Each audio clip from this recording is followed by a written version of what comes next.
What's going on, Rust fans? Welcome back to The Grind, and in today's video we're going to be showing you guys the best monuments that you should be building next to. But first we need you guys to help us out by liking the video and subscribing to the channel if you want loads more Rust content like this and much more. Hit the bell as well so that you can get notifications. Wow, I'm good at saying words today.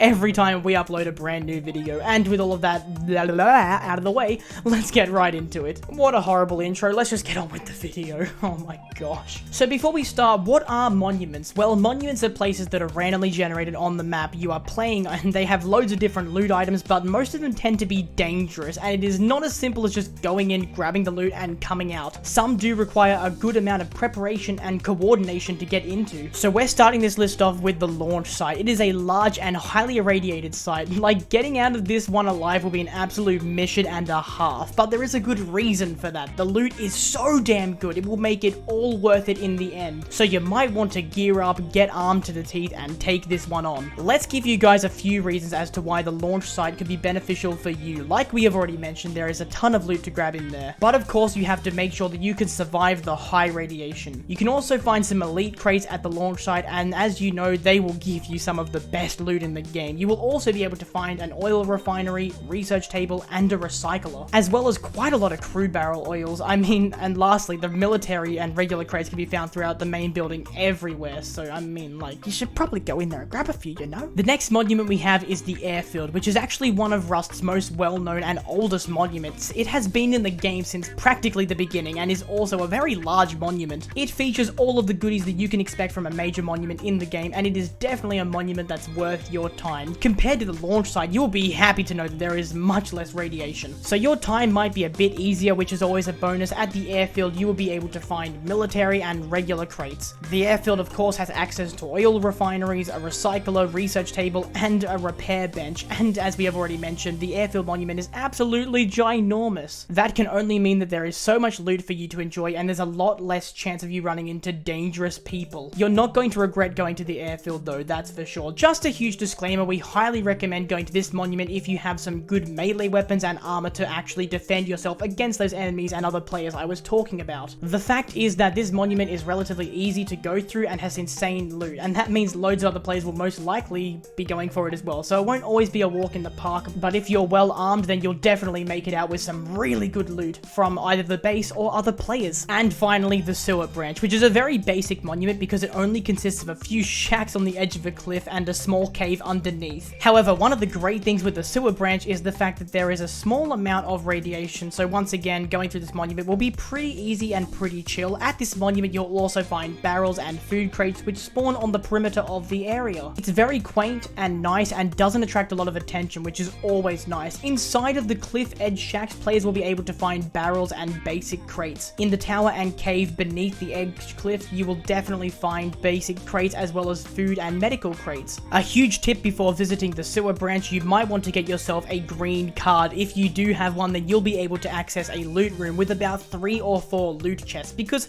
who wouldn't want more loot? And that's it, guys. Those are some of the best monuments to build next to. Which one are you going to pick first? Which one are you going to check out? Let us know down in the comments below. But for now, guys, that does bring us to the end of the video. Thank you guys for watching. If you did enjoy, then make sure to leave a like and subscribe to the channel for more Rust content. Hit the bell too so that you don't miss out on any future videos. We'll see you guys next time, but until then, take care.